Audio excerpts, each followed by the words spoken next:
Uh, my name is Jeremy Spoor. I'm the Associate Director of ISSS, and I'm joined today by my colleague Neve. Hello. Neve is one of the new advisors at ISSS, so some of you might be assigned to her or somebody else.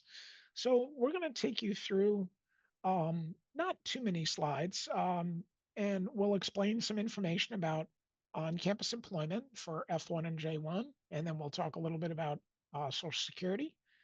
And you can put your questions in the Q&A. And if we will try to get to all the questions, and we might address them within Zoom, or we might talk about it too, depending on what questions we get. So let me get started. All right. It's not, let me make sure I can advance the slides here. Here we go. Okay. All right. I'll take the first half here. So Mhm. first, what we're going to talk about is basically what is on-campus employment. So on-campus employment, it means that you receive payment from Penn's payroll or other compensations from Penn. You're limited to 20 hours a week while school is in session. And this will all take place on Penn's campus. So I typically like to think of it as, if it's work for Penn, paid by Penn, and on Penn's campus, then that is on campus employment, and that's allowed as an F1 or J1. Who can work on campus? Again, F1 students and J1 students. There may be a little bit of differences, so you want to make sure that you're paying attention to your specific visa category. So for F1 students, you can work on campus at the school that issued your valid I-20 while attending that school and maintaining your F1 status. But again, you are still limited to that 20 hours per week. As J1 students, you must apply for on-campus work authorization from ISSS prior to beginning your employment. And your on-campus work authorization can be issued for 12 months at a time. And the students must apply for extensions as needed. So you want to make sure that you're paying extra special attention to whichever visa category you are and following those rules accordingly. Next, we're going to look at a little bit of a case study about whether this is considered on campus or not. So for example, a student works as a TA, which would be a teaching assistant, for a professor who teaches at Wharton. The professor is planning to teach a course at Columbia University during the summer and asks the student if he will be available to continue working for him during the summer. He would like the student to serve as a TA for the course at Columbia. Is this opportunity allowed under on-campus employment for F1 or J1 students? I wonder if anybody wants to pop that in there. I don't know, in the chat if they want to give it a guess. I'll hang on for 1 second. Okay, great. Somebody already answered. Yes, the correct answer is no. Because they should check with ISSS, but first and foremost, this job would be on Columbia's campus, not Penn's campus, and the work would be for Columbia, not Penn. So something like that can be quite tricky, and you want to make sure that you're checking in with ISSS if you're unsure at all about anything around the circumstances surrounding your TA position, whether it be for a different university or here. If you're unsure, always best to check with your ISSS advisor. Okay, and these are some examples of on-campus employment. So a teaching assistant, a resident assistant, a graduate assistant positions for Penn academic departments, and fellowships, the Van Pelt or any Penn libraries, Penn campus recreation, so the Pot Truck Gym, Fox Fitness Center, Penn student agencies such as Williams Cafe, etc., and the Daily Pennsylvanian. These are all examples of on-campus employment. Again, that is something that is paid by Penn. You're on Penn's payroll. The work is for Penn, and it's located on Penn's campus. So you really want to make sure that those are the 4 marks you're hitting. So long as you're hitting those, that is considered on-campus employment. and will most likely be approved under the F1 or J1 status. However, you really should check in with your ISSS advisor prior to accepting any employment on campus. Okay, and now I'm going to hand it over to my colleague Jeremy. Okay, so I want to address a few things that are not on-campus employment, but they come up a lot for Penn students. So one of them is like the Red and Blue Call Center. That's a private agency that makes calls on behalf of Penn development, and they like to have current Penn students kind of man the phones, staff the phones, but that will not work for international students. It is not Penn payroll. A couple other things: the Wistar Institute or Children's Hospital of Philadelphia, CHOP. Those are both located right next to Penn. I mean, Wistar is physically on our campus right at 36th and Spruce, 37th and Spruce. But that is not um, Penn. That is Wistar. It's its own thing. Monell Chemical Census Center, also a lot of cooperation with Penn. It's not Penn. It's Monell. Let's see, Science History Institute, things like these that they may do a lot of crossover with Penn departments, specifically medical school or engineering school, but they are not part of Penn. Unique Advantage. Unique Advantage is a temp agency that staffs a lot of positions at Penn, a lot of administrative positions. But if the job is to work for Unique Advantage, the pay, then it's not on campus. You would be paid by the temp agency. And so as an international student, you cannot do that one. Other Penn premises, what we mean by that is, for example, Presbyterian Hospital up on 39th Street, 39th and Market is Presbyterian Hospital. Now it says Penn all over it, okay? And same thing with Pennsylvania Hospital down at 8th and Spruce. It says Pennsylvania Hospital of the University of Pennsylvania. But those two hospitals are not considered on campus, okay? They're their own kind of legacy institutions. And they're controlled by Penn Medicine, but you cannot work there as a F1 or J1 student because they're not, their payrolls are different than the university. So if you need to go, I'll use the example of CHOP.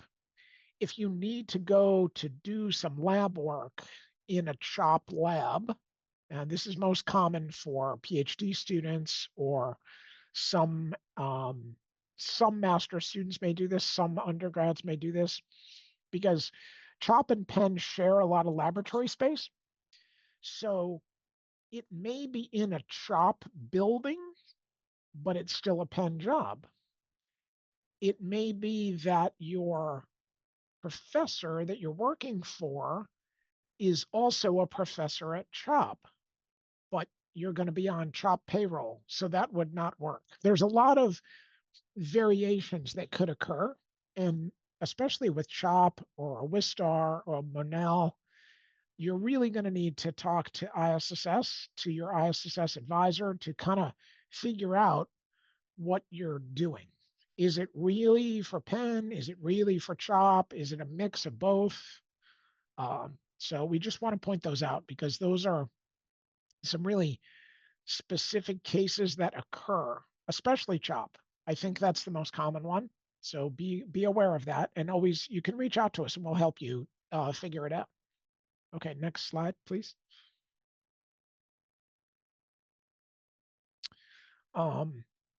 So I just wrote in the chat to somebody about the Netter Center.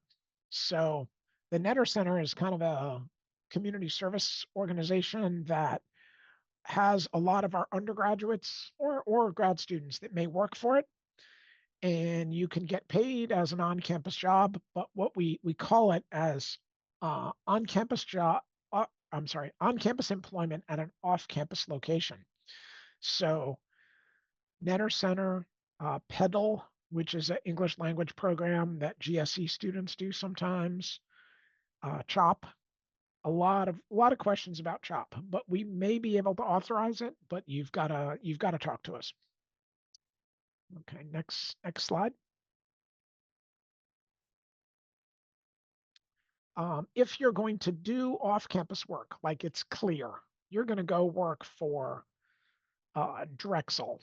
Okay, you're going to go next door and you're going to work for the whole summer for Drexel. It's a different, um, it's a totally different entity. It's a different university. So you might need CPT or OPT to go and work there. Okay, same thing. Our J1s might have J1 academic training. And we really want to remind you, you've got to have that permission in advance, absolutely in advance, before you can begin the work. Okay, we can't authorize it afterwards.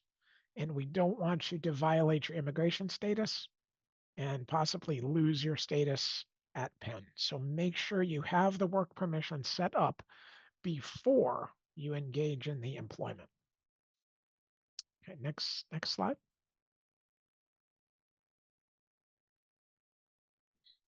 Um, yeah, if you want to talk to us about it, please bring the, like, either just a screenshot or the PDF or something of the job offer when you consult with us so that we can help you figure it out. Some of them are really obvious and some are not obvious, but we're willing to help you to to find it, to decide, I guess, whether it's on campus or off campus. Okay, next slide.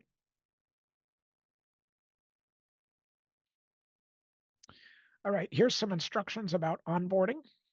Okay, so the onboarding center at Penn is in the, am I right, Neve? It's in the bookstore, second floor of the bookstore, right? Yep, right On, upstairs, second yep, floor in the. right upstairs in the bookstore is Mm-hmm. onboarding. Um, and you've got to, you're going to have to work with them to get set up in your job. Okay. Um, I want to point out a couple things that F1 students cannot continue to work after your I-20 has ended. So basically that means when you graduate. Okay, so you're going to graduate on May 20th and you got to stop your on-campus job at that point. J1 students, you have your on-campus employment form and that has an end date on it. So you want to keep that end date in mind. It could be the end of the school year, again, like May 20th, 2026, but maybe we've given you the permission all the way till May of 2027. I'm not sure. Everybody's case is different, but you need to know that. Um, you will need to get your social security number so you can have the taxes taken out of your pay, and you can you can start to work before you get your SSN. Penn will assign you a number. I believe it begins with 999, which tells us that it's not a real SSN, it's just a Penn identifier. And then after you get your real SSN, then you need to notify the hiring department so they can add that to Workday, so that you actually have your correct Social Security number in Workday. We're going to talk a little bit more about Social Security in a moment. So next slide.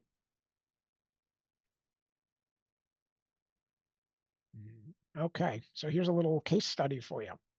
So you've been working at the Penn Library, and then your supervisor says, "Hey, can you continue to work for us after you graduate?"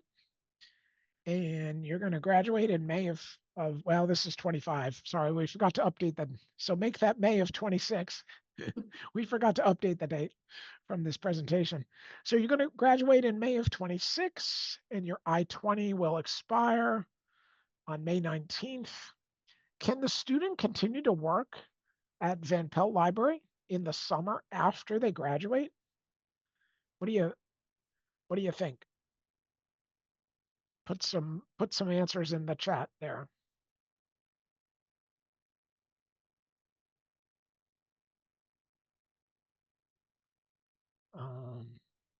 Can you continue to work after you graduate at Penn? You can be anonymous. Yeah. No, no takers, no takers, I guess. Well, the answer is you cannot, right? I think no. Good, good. You right. Correct. You cannot. You cannot. Okay. Let's see. Next. Yeah. The answer is no. So, whoop, we went Oh, too far there. Hold on. sorry. Go back. Okay. Um. Oh my goodness. There we Oh, go. what is going? All right. There we go. So only when you're still in school. Okay. When you graduate, you would need to. You could be rehired by Penn to work on OPT, for example, after you graduate, but there's probably going to be a gap in your work permission where your student job will end, say at graduation, and then maybe you can be rehired by the same Penn department or by the library on OPT in June or July. So you might have a gap, but make sure that you pay attention to what your timelines are on your I-20. And am I on OPT? Am I just a student? I'm still studying. What are you doing there? So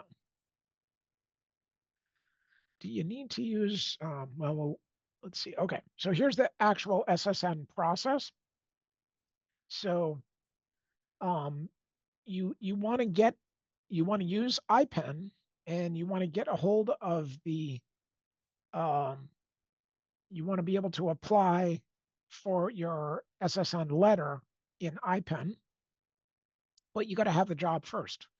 So you got to have that on-campus employment form that you would find in IPEN. You will find you can start the e-form in IPEN, and then it has to be signed that you're being hired by the Penn department, and we will then ISSS. You do the e-form. We will generate you the SSN support letter,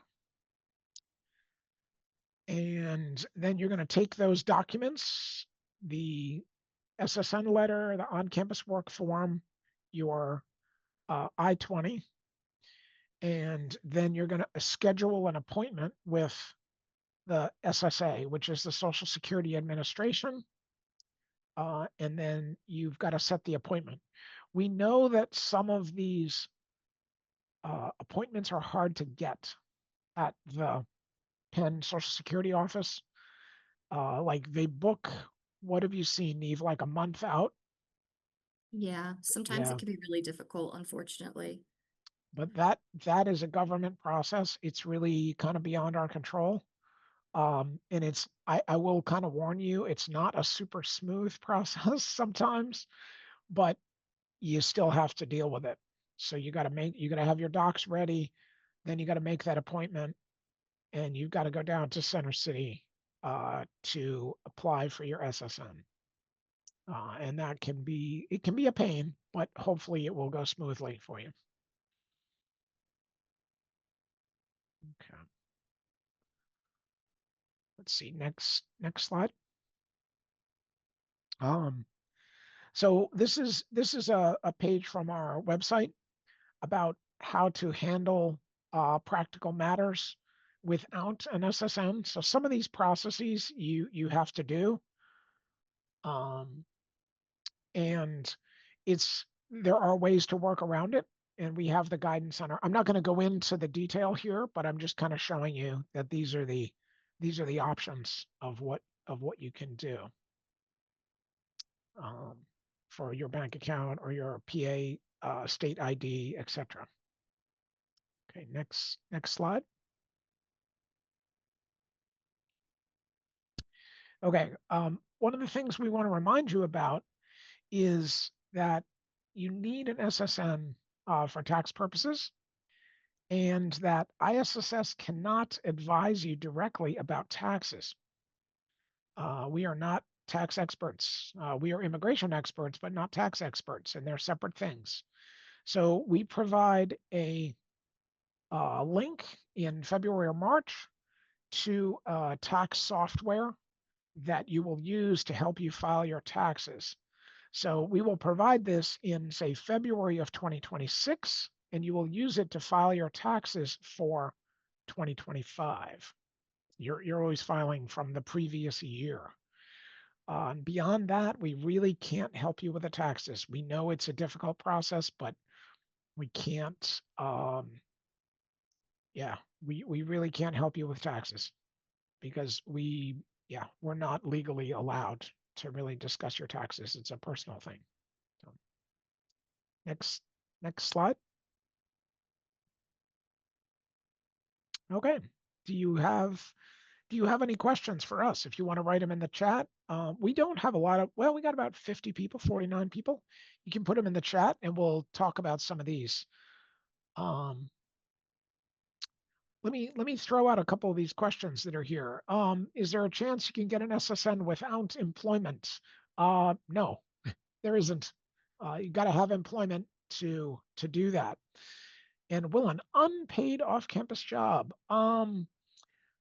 I would no, it won't because it has to be a real job that you get paid to get the SSN. But I would be really careful about this unpaid off-campus job. I would discuss that with your ISSS advisor because just because you're not paid doesn't mean it's not work. So you really ought to have a conversation about that. Can exchange students work on campus at Penn? Yes, they can. Although there has been a little bit of friction, a little bit of trouble with people who are exchange students that are not here for the long term. You're going to need to work with that hiring department to hire you maybe for your 1 year or your 1 semester that you're here. But the answer is yes, you can.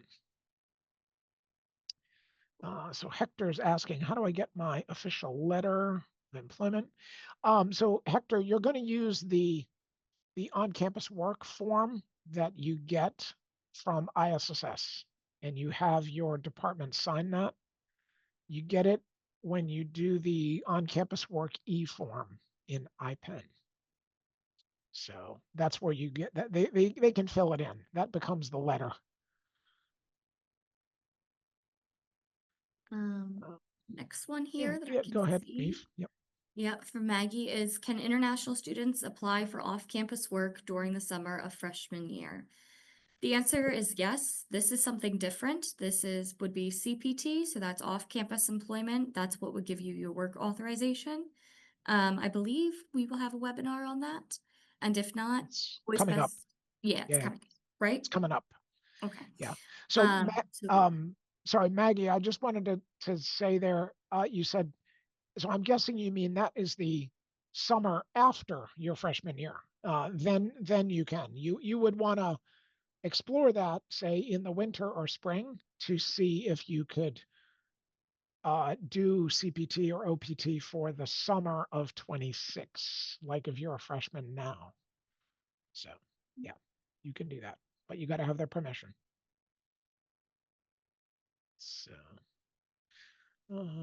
next one, international graduate student. 2 questions. Are you work study? Do you have work authorization?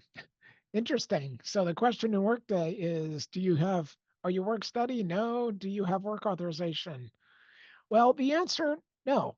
The work authorization answer is yes, because if you're an F1 or J1 student and the job is at Penn, then you can do it. But you probably don't have work study. Okay. Work study is a U.S. financial aid program for U.S. citizens and permanent residents. But I'm guessing that most of you on this call are not that. You are an F1 or J1 student, so you do not qualify for that kind of financial aid. There are some of you out there that may have financial aid from Penn, and you may have something, this would be undergrads, that you may have something called international work study. But you should know if you have it from your financial aid package. It's rare, but some people have it. But generally, most all of our international students, you do not have work study. I think I could probably combine these next two questions. They're a little bit the same. Is there a deadline for getting an SSN by the end of the semester? And then for F1 visa, can we start working on campus, on a work study fund before getting our SSN number? Well, a little bit combining the both. So there is no set deadline, but you should work with your payroll department and let them know when you have received your SSN. As soon as you receive it, let them know. You want to try to have it as soon as possible. So you want to make sure that you can get an appointment, go through that process. Like we said, the only reason that there may be a delay is due to the SSA's appointments and being booked out, but you want to make sure that you are giving your SSN letter to or SSN number to your payroll as soon as you get it. You can begin working before you have the SSN, but again, let your payroll know, let the supervisor know so that they're all aware of what the circumstances are. Um, let's see. The other question about, yeah, getting the, all right, exchange students. Can we apply for off-campus internships paid within 20 hours a week? So for our exchange students, it depends on when you got here. If you just arrived like 2 weeks ago, then no, because you cannot work off campus until you've completed your first year of study. So if any of you if you just arrived at Penn in the US, you don't qualify for any type of off-campus work until May of 26. So the answer basically to that is no, if you're new. Can we walk you through the step-by-step practically search for jobs? No, we cannot. That is not really an ISSS process. I don't know, Neve, do you have anything to add to that? I I would suggest possibly reaching out to Onboard at Penn, reaching out to Career Services at Penn. They might be able to help, but Workday at Penn as well, they're their own department. They might be able to assist you with how to navigate correctly in Workday. Yeah, yeah, I don't think, yeah, the process has evolved over the years. There were some separate job boards, but I think that doesn't exist anymore. It's all within Workday, and Mm. I honestly don't know how it works. Don't know how it works. It's a Workday process, which is challenging for all of us. Okay, I'm a Penn employee, and that Workday is a mystery to me sometimes how it works. So, let's see. So that question about registered for teaching practicum, which is a requirement. I don't. So meme 8950. I don't know if they consider that's a class. So I don't think you can. I think that's considered a class.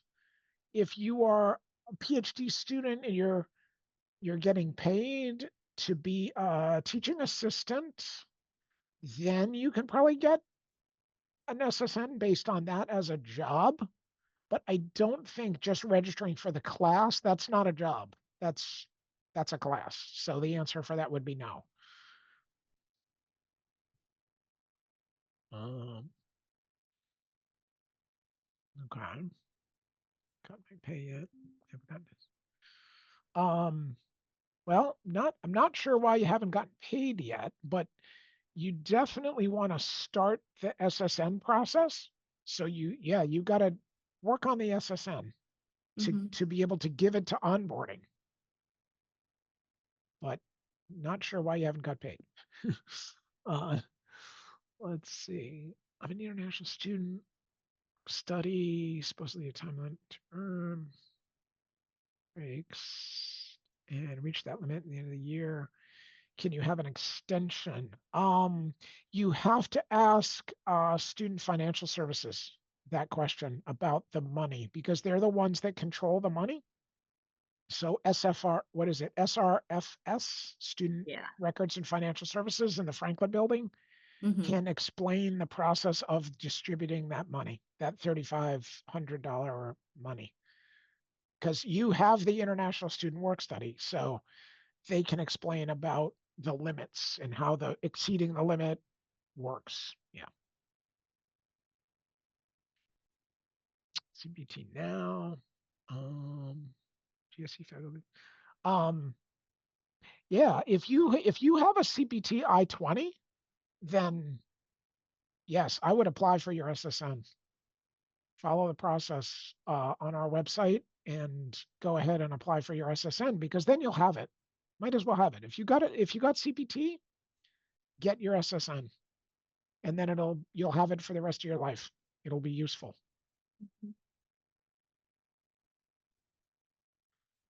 Wow, a lot of good questions here. Um, let's see. I recently accepted a job offer. Completed parts 1 and 2. FICA, employment. Um, yeah. For the FICA exemption, that's true. For the first 5 years of your F1 status or your time in the US, you should be exempt from FICA taxes. And how to ensure that your payroll reflects this, that part you're gonna have to check with Penn payroll to make sure that if they are aware that you're an international student, they should exempt you automatically. But it's not a bad idea to check. And that's got to be with Penn payroll tax office, also in the Franklin building. Um, yeah, it is true that you're exempt from those taxes in the beginning of your work in the US. That's true. Visiting scholar from Pakistan. If you're a visiting scholar, if you have a DS 2019, then you, yeah, you use your DS 2019 and your J visa to apply for an SSN. That's normal. You don't need a separate on-campus job. You are a visiting scholar. That is your job. Um, Not paid, it's just without getting payment. Yeah, then I think that answers our question about the course. Is just TAing a class without getting payment. So yeah, it's not a job then. It's like a training. It's a training class. So no SSN with that. Um, yeah. No, good questions. Mhm. Very good questions. Yeah. Any other questions for us? I hope that was useful to you. Okay. On-campus jobs on Workday at Penn. That's where you can find them. And again, I'm not sure how you sort it. But you would hopefully there's some kind of section for like student jobs versus staff jobs. I don't know because yeah, it's its own thing within Workday.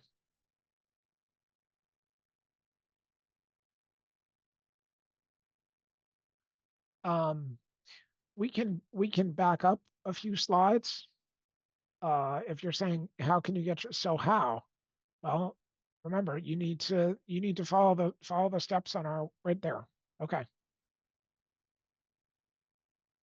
So this is the steps of how. And this process is also reflected on our website with the steps of how you go about it.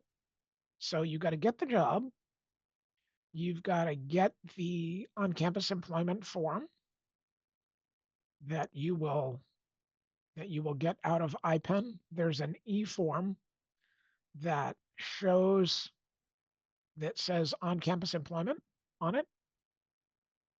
You're going to go into that e-form and you're going to get the PDF, and you get your department to sign it, and then you upload it into IPEN and request the SSN support letter. That's step 2.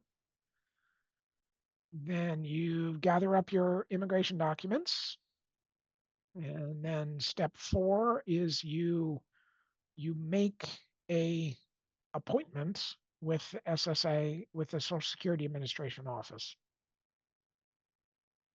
So there's several steps, but this is explained, I think, in better detail on our website about the steps. And if you have any extra questions, you can always email your ISSS advisor and they can assist you further with the explanation. Yeah, and so if you're on Workday, you cannot find the career page. I think you might want to be looking in I think you look at the jobs at Penn. It looks like this. Yeah, unfortunately, Yeah, ISSS can't assist with, Workday yeah, that's its own schematics. it's its own process. And um no, absolutely not. No, you can't because you've got to have the job letter. You've got to have the job letter to go to Social Security. So no, that doesn't work. You got to prove that you have the job first before you apply. And yes, the appointments are delayed. We know. We know. Yeah.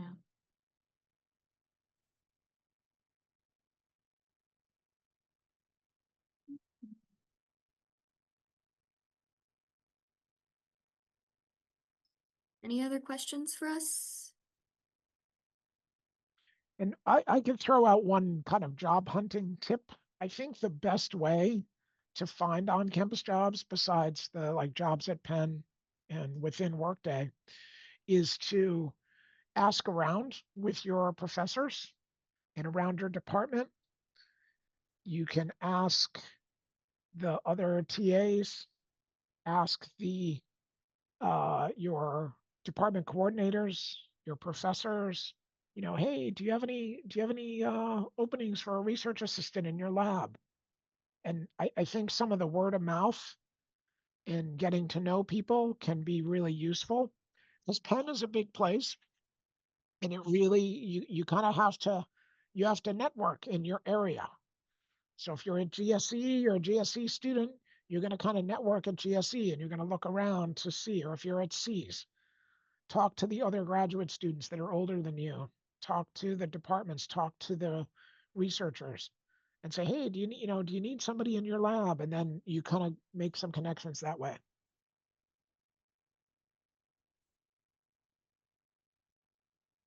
Here for 6 months visiting scholar. Um, it depends. If you're a short-term scholar, then it may be 6 months only and it cannot be extended. But it would depend. Oh, but if you're a regular research scholar, then we can extend it from 1 to 5 years. Um, and how do you extend? You need to speak to your Penn department. They have to offer to extend you, and the department will extend you with ISSS. It's driven by your department. You cannot extend yourself. Yeah, the department has to extend you.